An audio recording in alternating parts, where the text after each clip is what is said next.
Before we get started, ask that all cell phones be placed on silent. Please do this ceremony. It is my honor to welcome everyone to this graduation ceremony of the Alabama School for the Blind's graduating class of 2017. High school graduation is a special event in a young adult's life. It is a milestone and a great accomplishment to reach this point.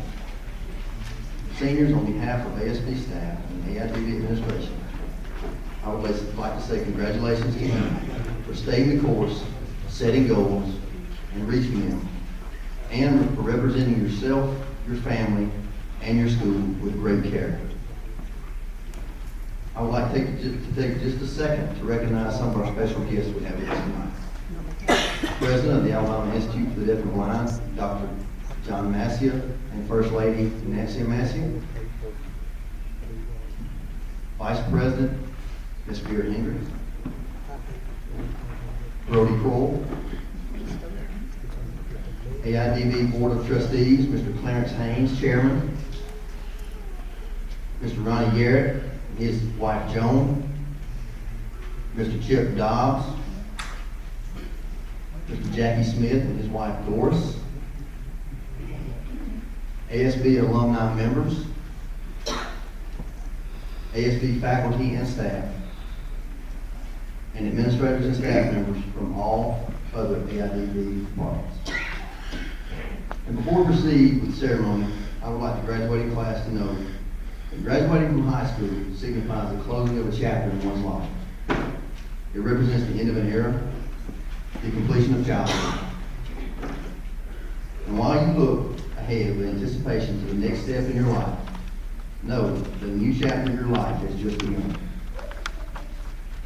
Members of the graduating class of 2017, all of you have different paths you'll take. Time with each other will slowly fade as all of you embark on your own journey. But whatever college you decide to attend or whatever career choice you decide to pursue, just remember you will always have one thing in common. One thing that no one can ever take away from you. That common denominator you all share is that all 11 students sitting in front of me today will always be the 2017 graduating class of the Alabama School for the Blind. Yes, you're graduating and yes, you're leaving ASB. But always remember, you will always be a part of the ASB and AIDB family. And will always have a home here. I'll leave you with a quote from Coach Paul Bear Brown.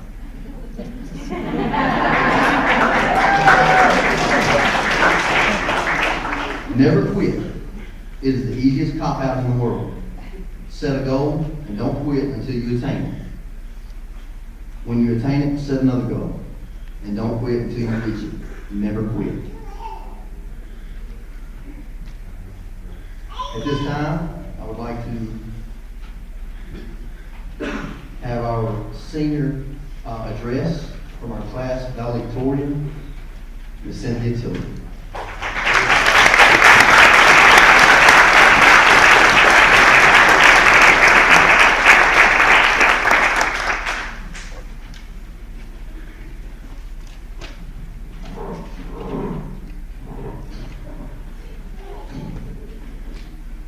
Welcome, administrators, staff, friends,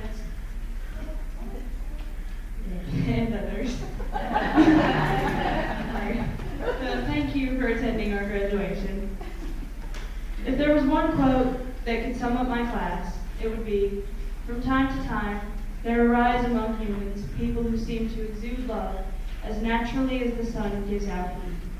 Alan Watts said that, and if you were talking about my class, I think you'd be quite right. You see, these past few years, well, more than a few, have been quite an experience for all of us. You see, our class has grown really close over those years, and that means we have a lot of great memories to share. I mean, I'll never forget being a little kid and getting up early every morning before breakfast with Kaya and Nancy and the others, and marching through the dorm singing When the Saints Go Marching In. I'll also never forget that playhouse we had in the dorm where we'd all go in the evenings and the afternoons and we'd pretend we were a family, or we'd pretend we were detectives solving mysteries, or we'd just be in there singing songs. It really was fun. Quite an adventure. Of course, when I first came here, I'll have to admit I was kind of a brat. I think I grew out of it though. I think we all grew out of our little kid selves, and we've become quite something since then.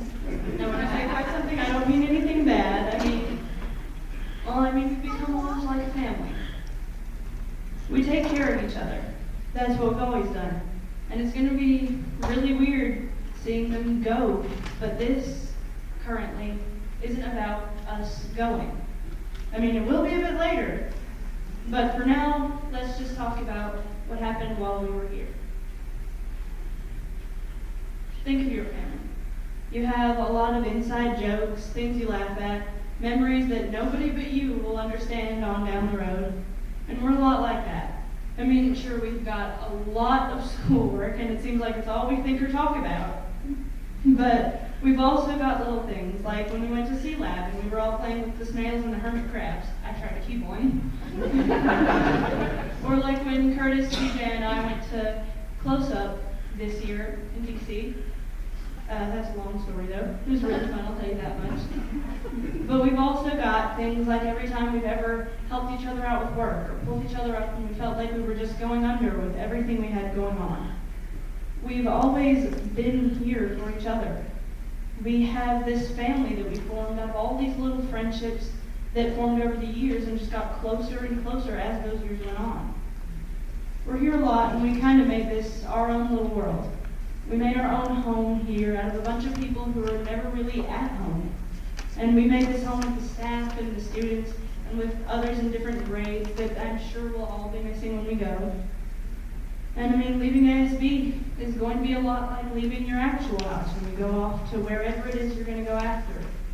We're just leaving another home. I mean, it's quite something when you're working all 4 years of high school to be the best you can be at whatever it is you do. In my case, that's academics. And then you get actually to being the best, and you have to write a speech, and you think, wow, I've spent almost all of my life here with these people, and now I'm supposed to write about not spending my life with these people. I mean, we were kind of told that, salutatorian is supposed to write about the past and the valedictorian about the future, but it's so weird because our pasts have just become so entangled together, and now we have to imagine a future where we're kind of separate. But I guess we won't be separated entirely. I mean, we've still got alumni weekend and random little events here and there we can come up with, and of course we can always stay in touch. It's just so strange, that now we have to think about going out somewhere to a place that's not ASB. I guess if I had to make any comment actually on the future, it'd be that I'm glad this place is where we grew up.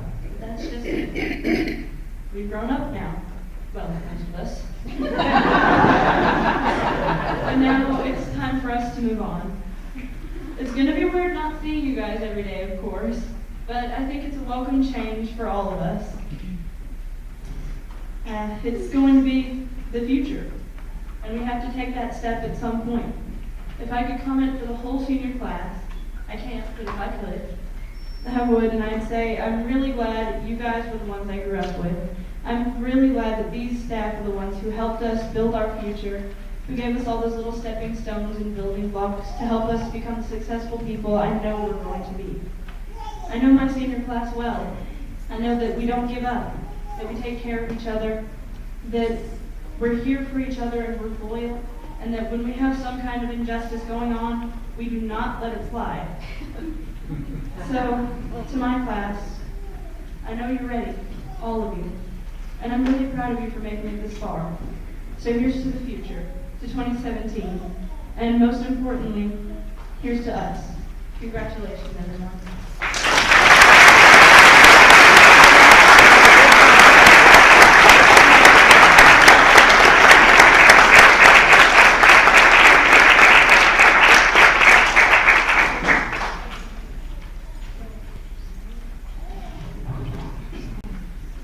Thank you, Cynthia.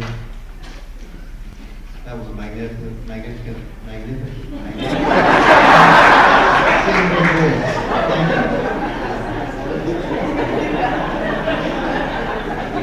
At this time, I would like to welcome Dr. John Massey to the podium to introduce our guest speaker for the night.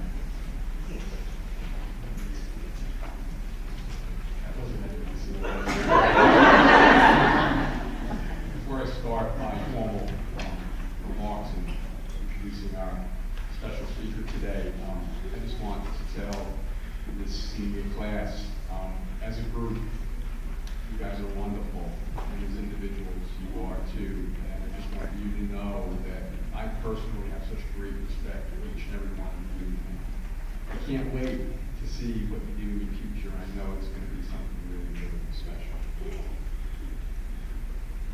So it is my pleasure today to introduce our speaker, but first I do want to share a few thoughts with you. We're family, and I can't let you go without just a few parting words, especially to this very special 150th anniversary graduating class of the Alabama School for the Blind. ASB was created during a difficult time in history, just after the end of America's Civil War, when funds were scarce for new ideas or new schools. However, AIDB founders Joseph Henry Johnson and his brother-in-law, Reuben Asbury, held strongly to their personal commitment to provide education and training programs for children and young adults who were blind. They firmly believed that despite deafness, blindness, or other challenges, the future of their young students was limitless. They had many challenges to fear in those early days. Literally, no funding existed in the first 3 years of the school. Reuben Asbury, who had lost much of his own vision during the war, had to ride on horseback throughout his very rural state to find students and bring them here. They also believed something that we still celebrate at AIDB today. Once you become fearless, life becomes limitless. Graduates, were you ever afraid when you tried something for the first time? Were you ever afraid that you wouldn't pass a test or complete an assignment? Were you ever afraid that you couldn't do something you wanted to do? Were you maybe a little afraid when you started your first day here at ASB? What have you done this year, these past years, to overcome those fears, to test your limits? Let me read my opening statement again. Once you become fearless, life becomes limitless. A well-known national television news journalist, Katie Couric, challenged a group of graduates in a commencement address to be fearless, have the courage to take risks, go where there are no guarantees, but also where there are no limitations. Get out of your comfort zone, even if it means being uncomfortable. Reuben Asbury took that proverbial road less traveled. He exercised his courage to trust himself with the pursuit of a new dream and a new purpose. You and generations of other ASB graduates are the beneficiaries of his limitless vision. Now it's your turn to pass it on. Courage will be required of you on many fronts. Have the courage to trust yourself and your own moral compass. Be responsible. You must pull your own weight with no excuses. Have the courage to accept that you are not perfect. Nothing is, and no one is. And you know what? That's okay. Graduates, being fearless and limitless also means that at times we need to lean on each other and help each other. Life is about building each other up, giving each other strength to overcome our challenges. Your friends and mentors at AIDD will always be here for you. We will always believe in your limitless abilities. We are honored to welcome our speaker today, Mr. Brody Croyle, Executive Director of Big Oak Branch. And this is a very formal, dignified setting, so I'll be dignified for all time.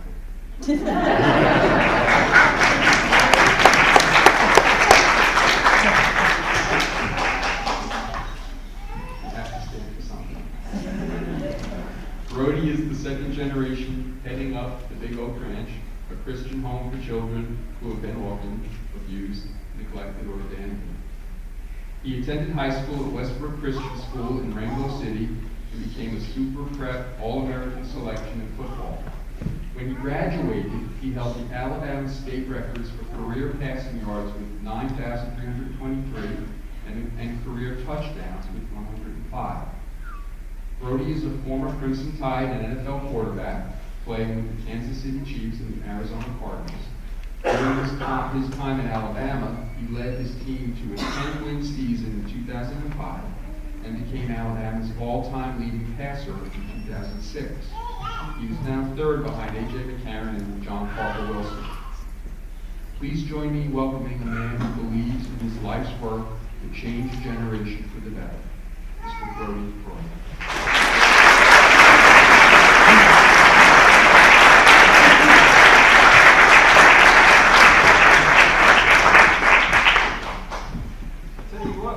Cynthia, with your notes up here, I feel like I'm ill-prepared. This is what I'm coming with. So we're going to wing it. That's, how amazing was she? Seriously.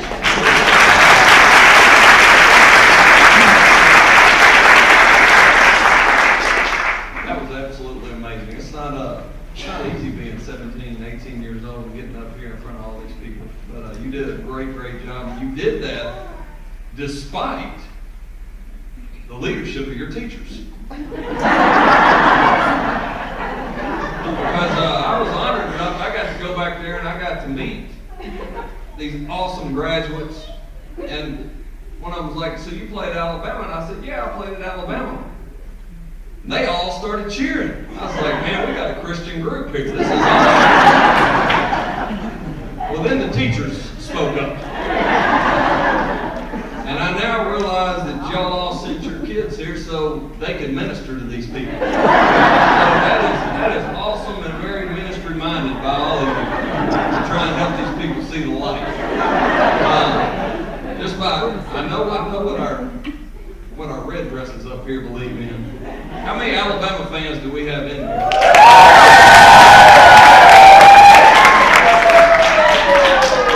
I mean, all the fans we got up here.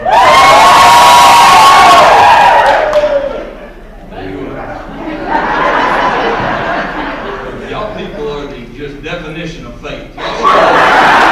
Every single Saturday thinking you're going to win and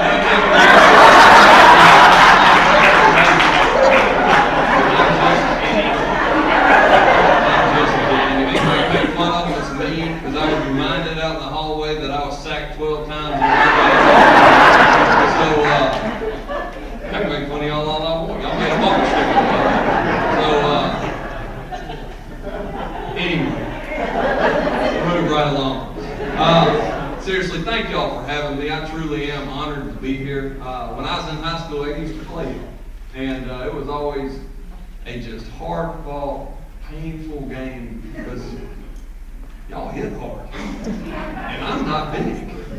So it was always a painful Saturday morning, but I always enjoyed it, always was inspired by just the dedication, the clarity, the attention to detail, so many things that y'all exemplified. It's just an awesome thing from an outsider to get to see. So I wanted y'all to know that. But I was blessed enough that I got to play in the NFL for a little while. And I was really blessed enough, I got to play for a guy named Herm Edwards. And for those of you who don't know who he is, he's the guy that coached the Jets and said, "You play to win the game, hello?" He's that guy. But what people don't know about him is how godly of a man he was and how awesome of a man he was. And I've had thousands and thousands of pregame speeches. And I remember one. And it was him. It was my first game in the NFL. And I dreamed of doing this since I was 11 years old. Literally, I walked into my parents' bedroom and I said, "I'm going to play in the NFL." And versus saying, "Why don't we worry about making the JV squad, possibly play Pee-wee or something like that," they said, "Buddy, shoot for the moon. Worst case scenario, we'll end up the stars." And that day, man, I started shooting for it to a fault. And man, I made it there. And the road didn't quite go exactly like I was hoping it was going to go and thinking that it was going to go. And I had 11 surgeries and 3 broken vertebrae and dislocated jaws and everything else under the sun. But you know what? Man, I was there. And I was there for my first pregame speech. And I was sitting there and I was excited. And he's a player's coach and he's loud and he's just got this charismatic nature about him. And he walked in. He's got like this little limp to him. And he walks in. And here's what he says. He says, "Congratulations." He said, "You're one of 22,000 kids that signed up in 9th grade to play high school football, is getting to play on a Sunday afternoon." He said, "Enjoy this, man. You worked your whole life for it." He said, "But remember this." He said, "There's going to be 3 or 4 moments throughout the course of this game that are going to determine the outcome." He said, "Make no mistake about it. Those moments, those plays are going to happen." He said, "You're either going to be the hero or you're going to be the GOAT." He said, "The choice is up to you. I think you're going to be the hero." He said, "Go prove me right." Man, you go run through a brick wall for that guy. He believed I was about to be the hero and I was a third-string quarterback. But you know what? If you think about our lives, there's been 3 or 4 moments. There's been 3 or 4 plays that have gotten us to where we are right now. Whether they be good, whether they be a setback, whether they be a circumstance, whether it be something bad. Maybe a circumstance. Maybe something that others view as a setback. Maybe something others view as a handicap. These plays have happened. It's up to us. What are we going to do? Are we going to be the hero or are we going to be the GOAT? And honestly, the reason I probably stand before you speaking right now was my first play in life. I was 5 years old and I was standing at the front of the administration building at the Boys Ranch, which is only 30 minutes from here. And it was 3 days before Christmas. And for those of you who don't know what we do, we take in orphan, neglected, abused, abandoned kids. We put them in a home with a godly man and woman, and we say, "They belong to you. Show them what it's supposed to look like." And 3 days before Christmas, I'm standing there, and I'm 5 years old, and I got my arm wrapped around my dad's leg. And for those of you who don't know him, he's about this tall. And I have on his apron right now, because he spoke here in 2001. So they dusted this joker off, and I'm standing right now. He's that tall. So I got my arm wrapped around his leg. And this old beat-up truck pulls up. And this guy gets out, and he's smoking a cigarette, and I remember it like it was yesterday. He throws the cigarette down, he stomps it out, he walks on around, he looks up at my dad, he says, "You the man in charge?" Dad said, "I work for him." He's like, "I didn't know if he wanted to shoot the man in charge or what he wanted to do." He said, "Well, I got a new girlfriend, and she told me I got to pick. It's either her or my boys, so if it's okay with you, I'm going to leave my 3 boys with you." And out they got, the 11-year-old got out. He said, "No more fighting, no more getting beat up, no more going hungry." He said, "This sounds like a pretty good deal to me." He said, "I'm in." He went inside and he started playing basketball with all the other kids. 10-year-old got out, said, I told y'all he was going to leave us. It took our social workers 3 hours to catch him, bring him back, let him know everything was going to be okay. Then my play got out. 6-year-old little boy, he got out and he walked around and he realized what was going on. And he jumped up and he put his arms around his daddy's neck and he said, you're my daddy. He said, you can't leave me the same way Mama did. And I watched my dad reach around, peel the little boy's hands off, and pull him into his chest, and the father got in the truck and drove off. They never saw him again until after they graduated high school. Little did I know that this little boy was going to grow up to be my best friend. That we were going to play baseball together. That we were going to rodeo together. That he was going to be in my wedding. And why do I tell you this story? I tell you this story for this reason. In life, we can either let circumstances define us, or we can define our circumstances. That choice is up to us. That choice is up to that little boy. We've all been given this hand. What are we going to do with it? This little boy grew up to be my best friend, was in my wedding. He called me 2.5 years ago.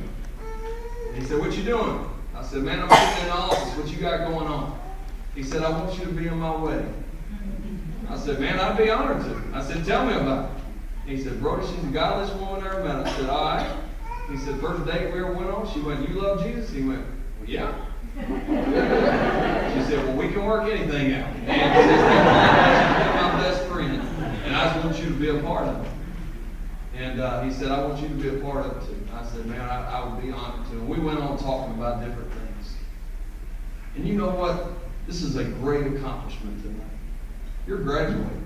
You're going out into the real world. You're going out. You're about to go conquer the world. But you know what? I've heard talk about success. And I've heard talk about goals. And I've heard talk about, we won't know the true fruit till 20 years from now.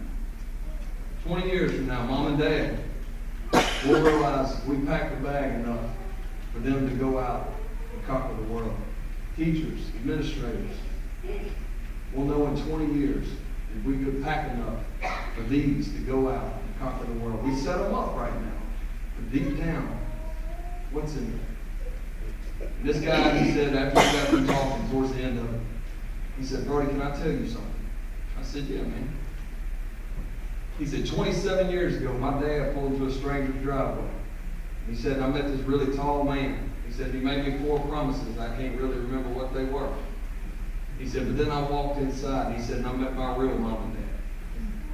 He said, I met Mom and Pop Duke. And he said, Mom Duke's going to sit at the front row of my wedding. And he said, Pop Duke's going to stand next to me as my best man. He said, but how cool is it God was preparing me for the life that I'm about to live? I went, what do you mean, buddy? He said, the girl I'm marrying has got a 7-year-old daughter that doesn't have a daddy. He said, how cool is it? At my lowest moment, God was already preparing me for the life I'm about to get to live. He said, it's cool how God's got a great plan. God's got a great plan for every single one. Your circumstances have been dealt. It's up to you. What do you want to do with it? In this life, we get to make the choices. We get to make the effort. We get to set the goals. We get to overcome the obstacles. Circumstances don't define us. We get the chance every single day to define our circumstances. Y'all are an inspiration to so many. I am truly honored to be standing before you to tell you this. I was blessed enough to get to play with a guy named Tony Gonzalez. Y'all ever heard of that guy? Best tight ends ever played in the history of the NFL. And we actually won a game. It was very rare. But we actually won a game. Man, we all went out to dinner afterwards, and I'm sitting there, and I'm a rookie, and I'm like, that's Tony Gonzalez. I'm sitting here eating dinner with Tony Gonzalez. And we're sitting there, and everybody's coming up. They're telling him, good job, good job, good job. This one guy walked up, and he said this. He said, Tony, he said, dude, I'd do anything to be able to catch football like you, to be able to play like you. And Tony sitting there and eating, and he goes, sir, with all due respect, no, you wouldn't. And the table went quiet, as you can imagine. He said, no, man. He said, I'd do anything to go out there in front of 80,000 people and catch touchdowns. He said, I'd do anything. He said, sir, with all due respect, he said, no, you wouldn't. He said, see, you don't see what I sacrificed to be able to go out there and do it. He said, you don't see that I just ordered this fish with no butter and olive oil. You don't see that I'm going to wake up tomorrow morning at 5 o'clock. You don't see that I'm going to catch 800 balls before practice every single day. You don't see the sacrifices that I make so I can go out there and perform and you get to enjoy it. He said, so sir, with all due respect, no, you wouldn't. What a message to us. But you know what? You get out of this life what you put into it. No matter what circumstances, Tony came from a rough place. Actually, they made a bigger commercial about it recently. If y'all haven't seen it. But he came from a rough place. And he didn't let his circumstances or his position or what had happened to him define him. He took that and he used that as a springboard. So my question to you 11 sitting right here, what are you going to do from here? Choice is up to you. You get to make that decision. You get to define what that is. I was sitting here reading earlier. Your class motto, only those who risk going too far can possibly find out how far one can go. Now, what a motto to live by. Take that up. You put it in your mirror. You read it every single day. You repeat it to yourself every single day. Only those who will risk going too far can possibly find out how far one can go. I'll leave you with this. Success and failure are the exact same thing. They're stepping stones. The question is when you hit a success, you keep going. You keep stepping. You keep going. Talks about Bear Bryant. You keep chasing that dream. Because y'all have a platform to change this world. You have a story to go change this world. You have a chance to change people's lives. If you're going to take that next step for success, or you know what, you're going to step on a failure and you're going to quit. Or you're going to step on a failure and say, you know what, it's time for me to redirect where I'm going. And you know what? If you step on a failure, you're already prepared for it. That's already your motto in life. You already know for you to get to where you want to go, failures happen. That's okay. Failure is a good thing. Because it requires us to change our direction. But you know the great thing about life is you're always one step away from being back towards your true north and being back towards going in your right direction. My final question to you. How far are you willing to go to change the world? Only you can answer that question.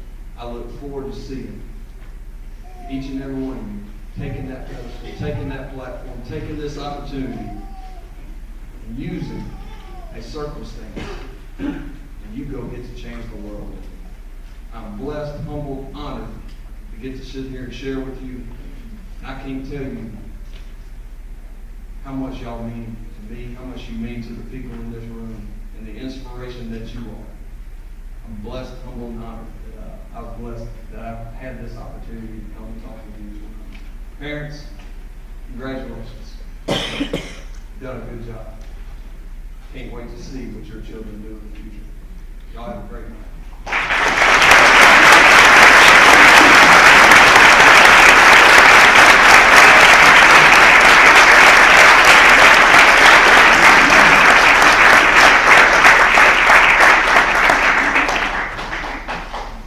Thank you, Mr. Kroll. At this time, we will have the Vice President of Alabama Institute for the Deaf and Blind, Ms. Mary Hendricks, present the speaker gift.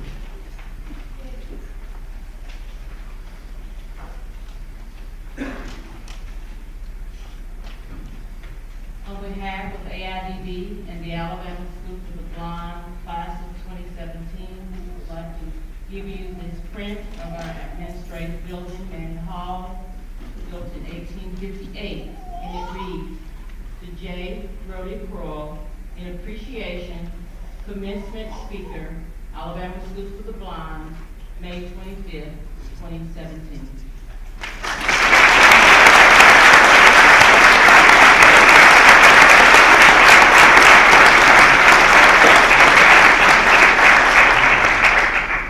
Thank you, Ms. Hendricks.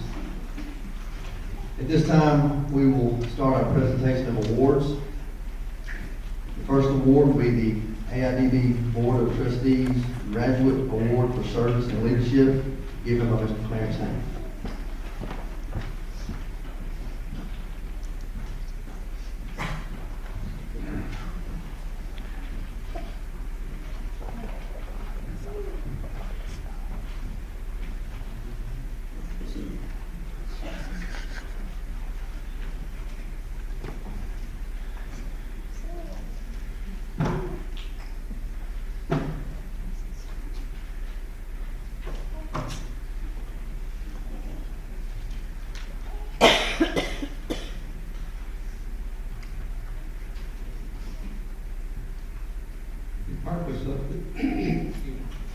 The purpose of the graduate award is to recognize AIDB students who lead extraordinary lives with their commitment to service and leadership within our schools and community.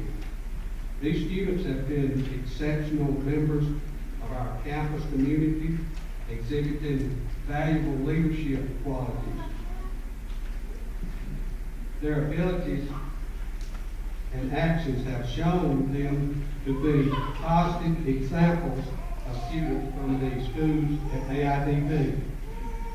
This year's recipient from ASB is Curtis Tate.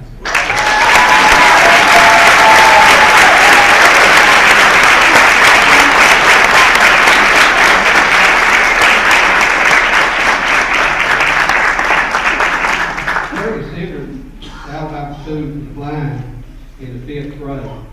He has served as the Student Government Association president of the Beta Club, member of the Mu Alpha Trilla, Mu Alpha Theta.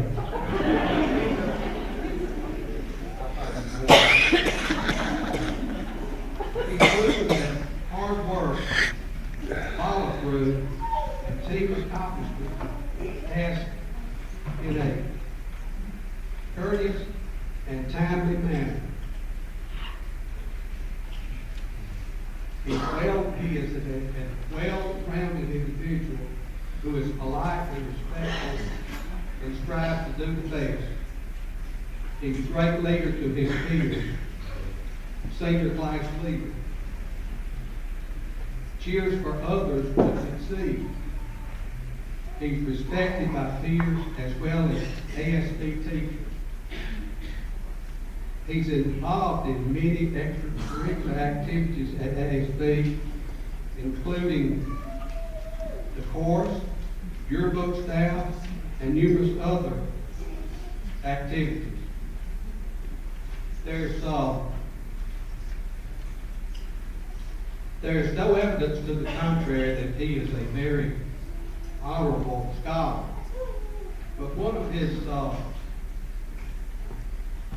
most notable achievements was brought to my attention earlier in the evening by our First Lady. He is hailed for teaching Andy Massey how to do laundry.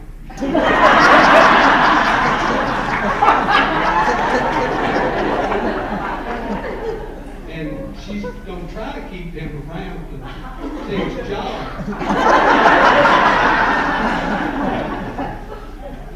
Curtis, job well done. You epitomize what this institution is about. I have heard about your trip to Montgomery, and I hate that I couldn't be there, but I want to tell you, I am proud of the report staff, and we're very proud of you, and wish you the very best luck. And for some reason, I think that we may see you back here in another role one day.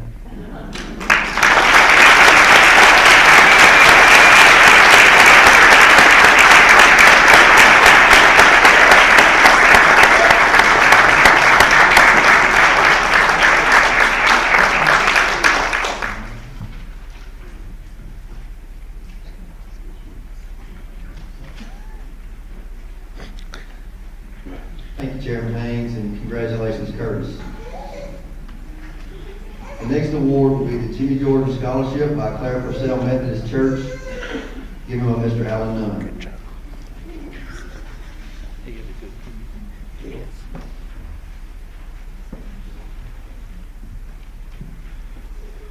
Good evening. Jimmy Jordan was a 1957 graduate of the Alabama School for the Blind and served as assistant plant manager at the Alabama Industries for the Blind before his retirement. He was also an active member of the Lions Club and a gifted musician. He traveled the state sharing his story of AIDB. His home church, Clare Purcell United Methodist Church, presents this scholarship to honor the memory and accomplishments of their friend. This year, the Jimmy Jordan Scholarship is presented to Teron J. Thompson.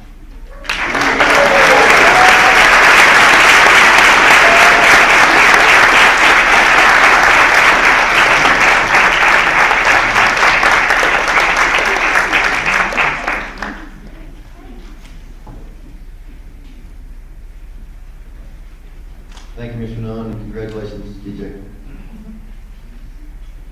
The next award will be the Virginia Hogan Award, presented by Ms. Kim Monroe.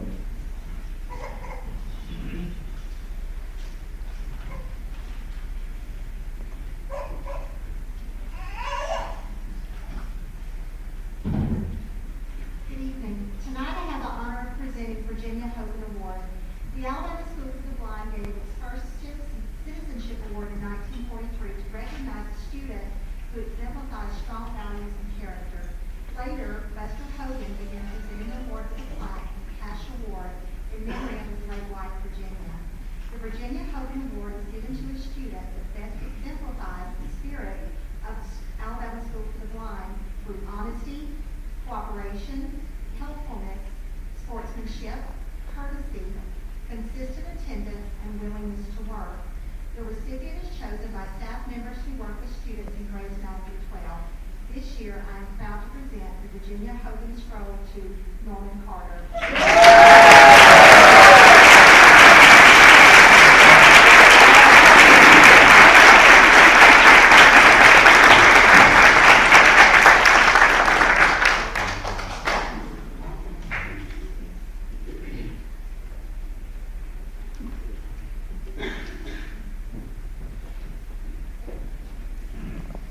Thank you, Ms. Monroe. Congratulations, Norman.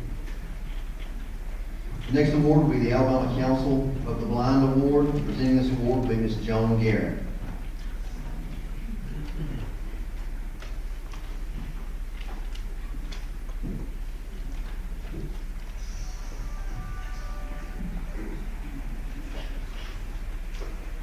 Thank you. I'm very pleased tonight to be here and be presenting these scholarships to, by the way, congratulations to all you seniors. I know that you're going to go places and do things, and we're just looking forward to seeing what happens. I am Joan Garrett, President of the Alabama Council of the Blind, and some people say coordinator of Dancing with the Stars, which has made a lot of our money that we're providing our scholarships with.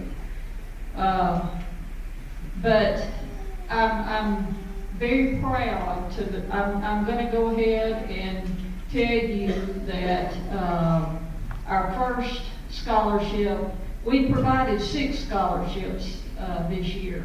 2 of them to public school kids, 1 of them to a blind student that is already in college, and we're going to provide 3 of them here tonight. Our first recipient, and I'm very proud of this young man, is Curtis Taylor.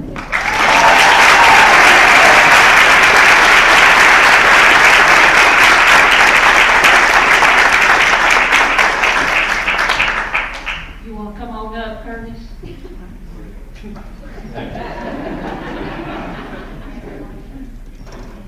students will be receiving their $1,000 $1,000 scholarship. Now, we know Curtis has already been accepted at Alabama A&M, yay.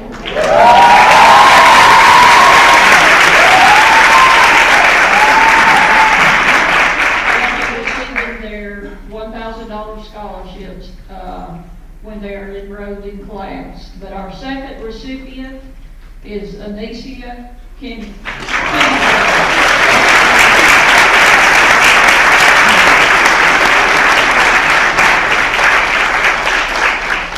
You want to come up?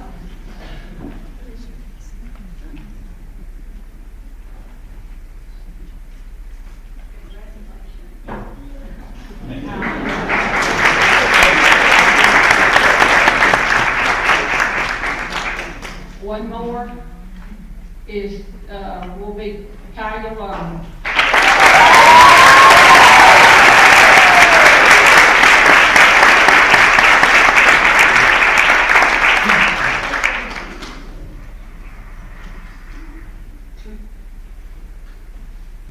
While Kaya's coming up here, Valerie Sherbert needs to come on up. She's got a surprise for a student. Congratulations.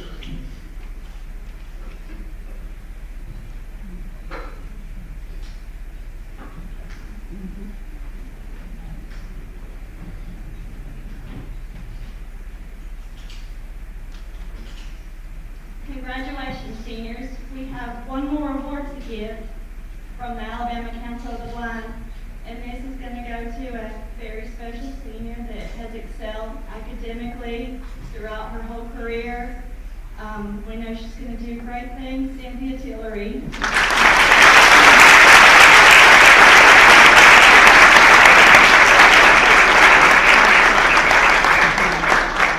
I'm sorry, I forgot to tell you what it was.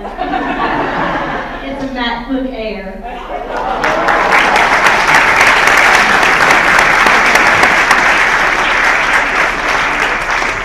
I just wanted to, if anyone is in here that participated in the Dancing with the Stars, and I know Andy and John, Nancy, Leslie Bovendorf has, anybody else? We appreciate what you have done to help us raise money.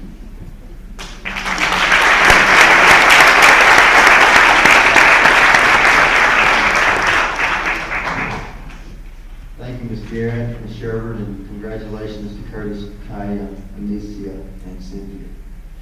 Our next award will be the Alabama School for the Blind Alumni and Workers Association Award, presented by Ms. Valerie Sherbert.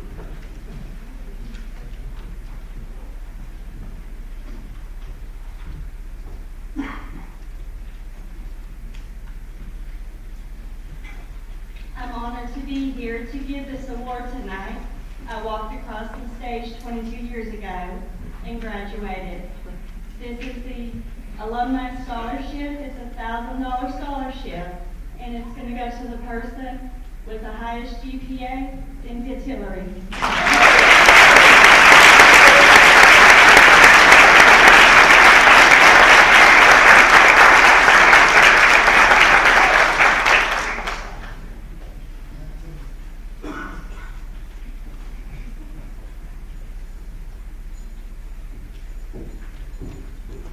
Thank you, Ms. Sherbert. Congratulations, Cynthia. Our next award will be the Fred Houston Scholarship Award, and Ms. Valerie Burridge will be presenting this award.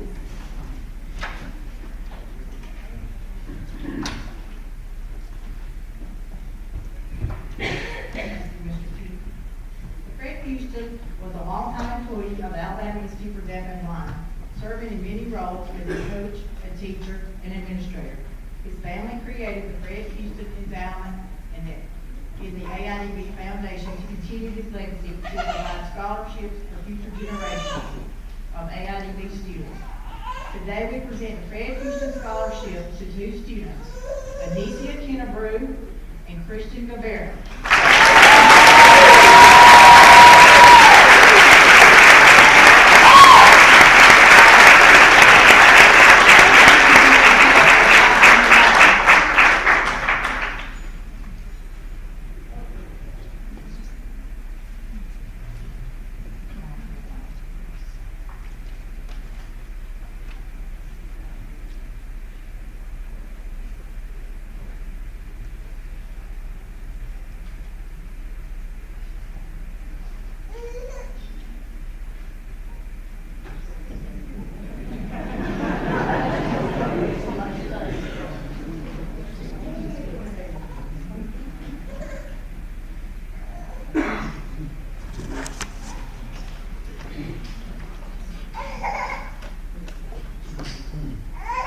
Thank you, Ms. Burridge.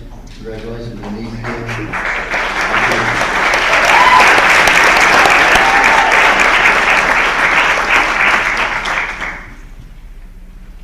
The next award will be the William D. Biggs Scholarship. Presenting this award will be Ms. Lynn Hanna.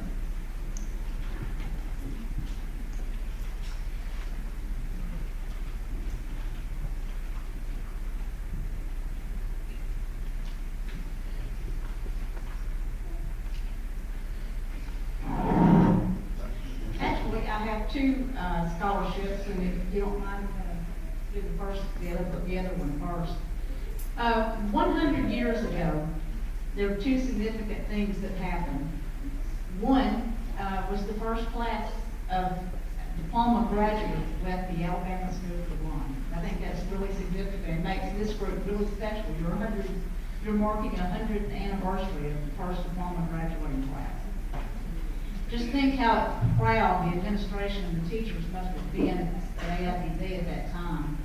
It so impressed a lady named Nellie Hall Johnson, who was the widow of AIDB's second president, Dr. Joseph Henry Johnson Jr., that she created an endowment in the AIDB Foundation to further the education of those diploma graduates, because she really wanted them to go as far as their education and their ability could take them. So, 100 years later, we can actually say that we're now still presenting those Johnson scholarships to students that come through our graduating class who want to go on to college. So tonight, we have a scholarship from the Joseph Johnson Endowment in the AIDB Foundation. It's a $3,600 scholarship. It will pay over 4 years for a student who is wanting to pursue their higher education. And we certainly do know that this young lady has her plans for sight set on college. This award this year goes to the Cynthia Tillery.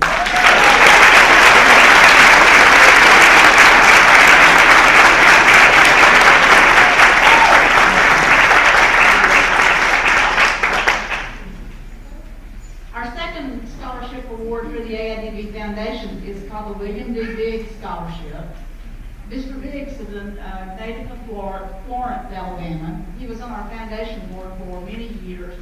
He's an entrepreneur and a businessman, and he really believes in business and in people. He created several scholarships that we've been able to give in the past few years. This is a $5,000 scholarship for someone who plans to go to college, and we are so pleased to give this award tonight to Curtis Taylor.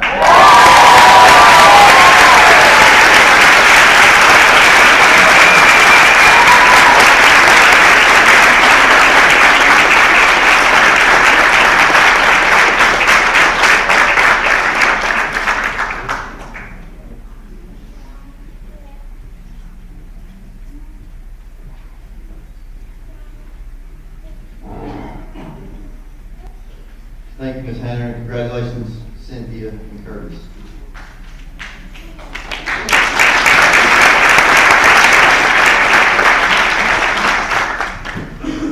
The next award will be the Lonnie Cochran Scholarship, and I will present this award.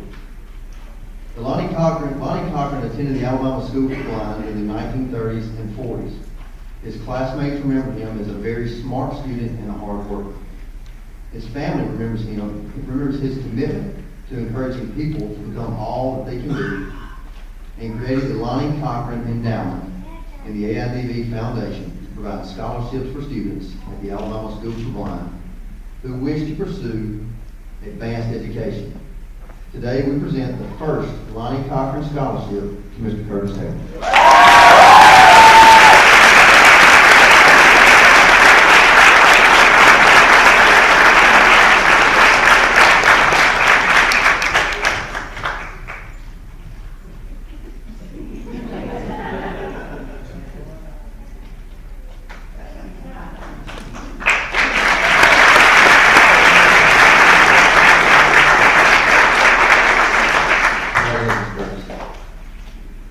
The next award will be the Junior High Woodward Alumni Achievement Award, and I will be presenting this award also.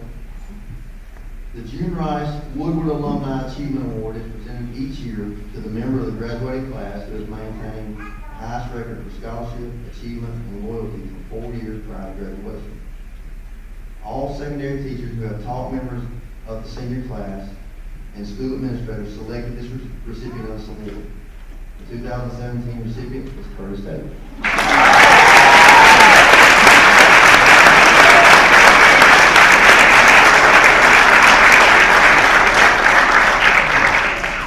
In addition to this scholarship, the June Rice Woodward Award, I would like to announce that Curtis has also won the Ronald Reagan Student Leader Award too. So,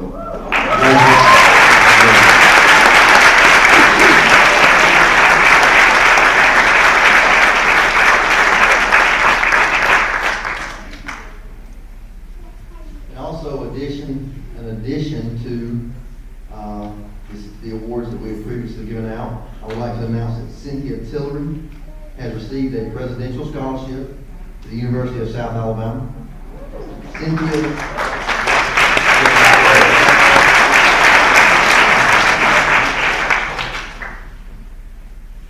Cynthia Tillery also received the Academic Excellence Scholarship from the University of Southern Mississippi, the valedictorian scholarship, and the President's Scholarship, all totaling $25,000 per year.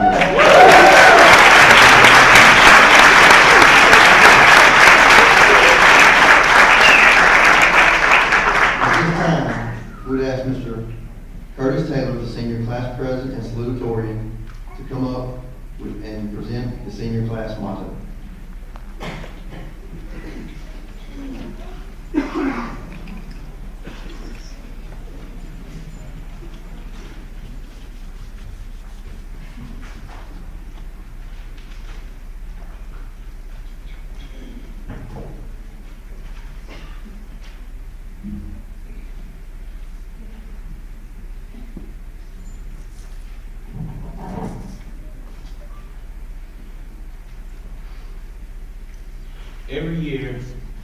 Every year the senior class chooses a motto, and this motto is engraved on the stepping stone that is put on the ring of love in front of the student center.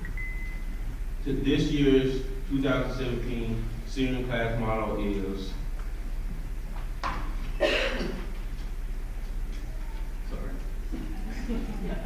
only those who will risk going too far can possibly know how far one can go.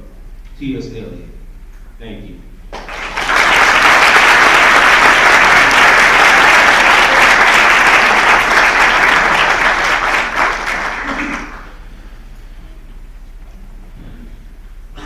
This time we'll have the presentation of the 2017 graduating class, the Alabama School for the Blind. Dr. Massey, the ASB class of 2017 has satisfactorily completed the prescribed course of study in conformity with the graduation requirements and standards set by the Alabama Institute for the Deaf and Blind, Board of Trustees, and the State of Alabama. It is now my distinct honor to present to you the graduating class of the Alabama School for the Blind for the year 2017. Class, please rise.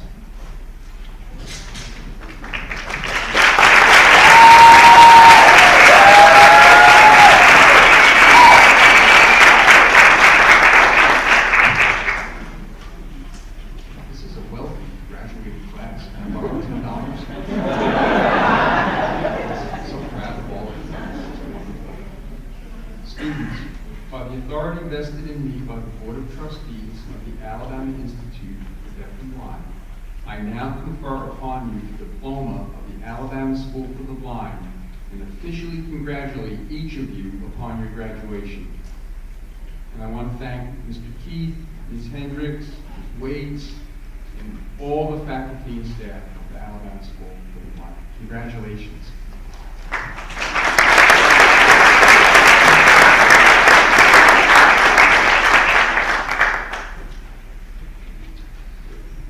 At this time, we will have the presentation of diplomas.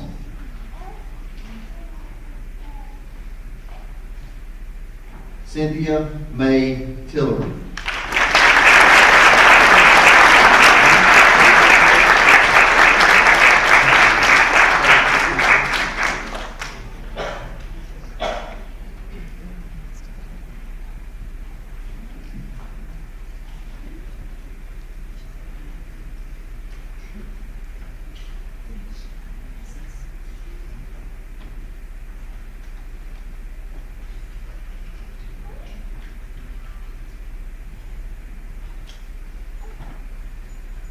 Reagan Hope Arnold.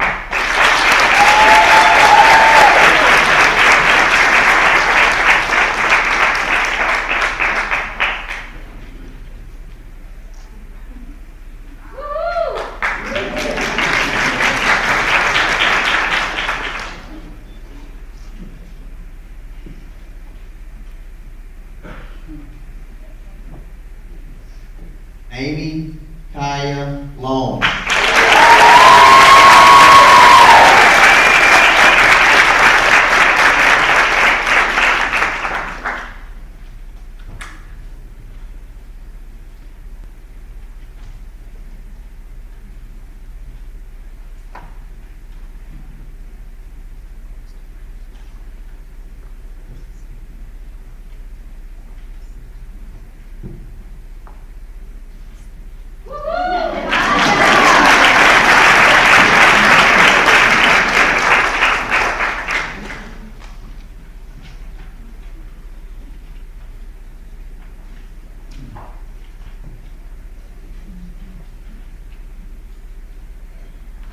Daniel Sean Selfeathers.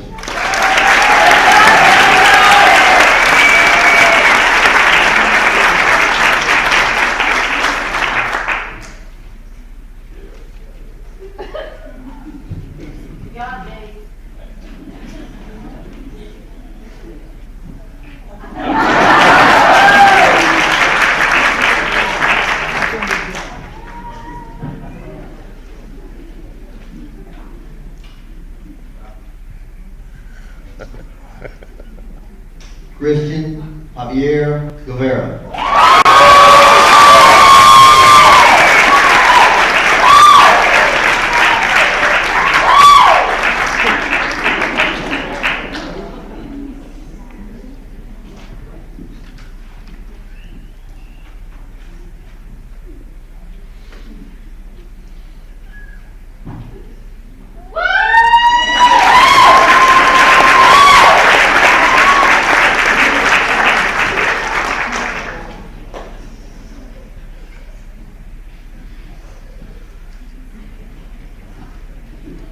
Anicia Corday Kennebrew.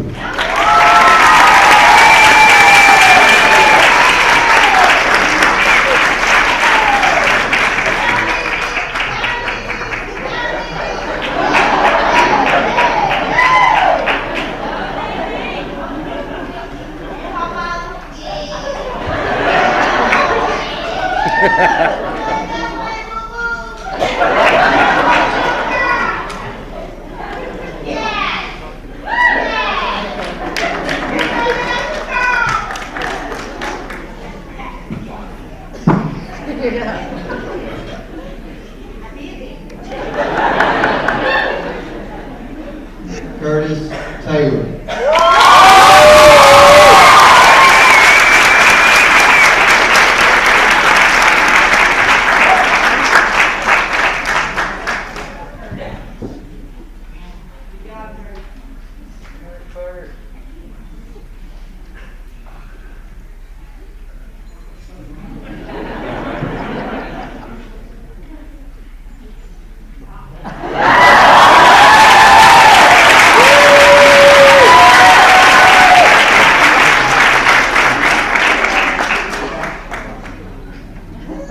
Shaylin Jones.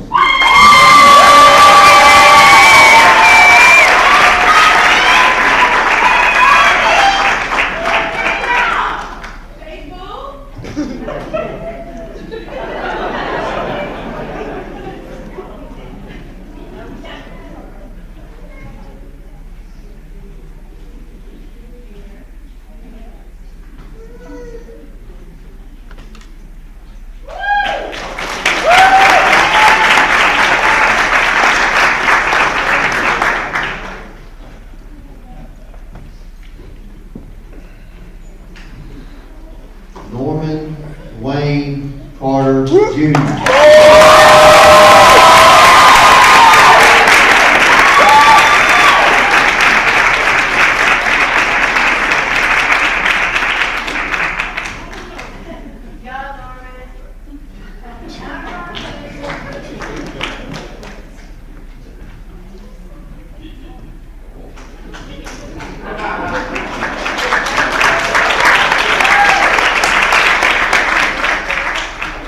Edith Brooke Pope.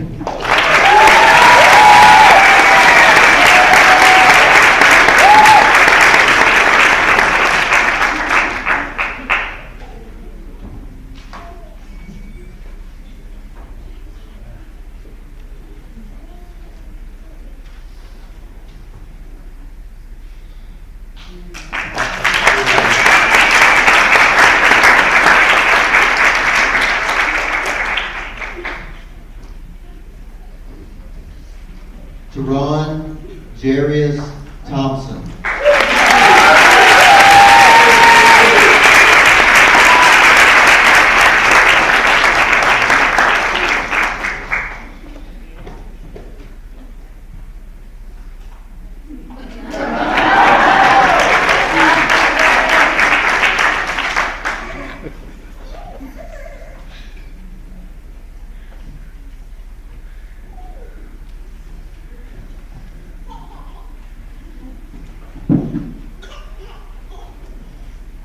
Class, please rise.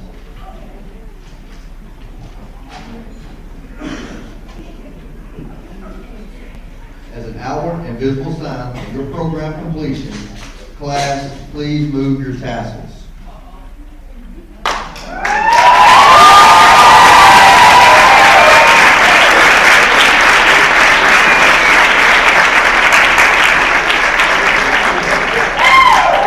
I would like to thank our interpreters for the evening, Dee Johnston and Sarah Thompson. I would like to invite everyone to the Asbury Hall or our Student Center for a reception following the ceremony, and we ask the audience to please remain in your seats until all graduates have exited the auditorium. Would you please stand to join our seniors as we sing together the first verse of the ASB alma mater.